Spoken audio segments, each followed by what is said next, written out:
On today's install, we tore out a Steelcraft 1255 SCR. Broken sprocket. Door is balanced, but we threw in a Chamberlain B2202C. They were just looking for something basic with one remote, and this is what I had for them. Got a... what's this? 950E STD MC. STD. Not even gonna go ahead with that one. We'll give this a run.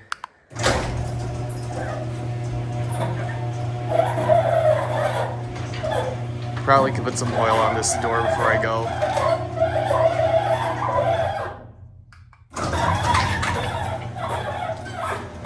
Although these are plastic rollers, so maybe I'll talk them into a roller change at some point. And that's it.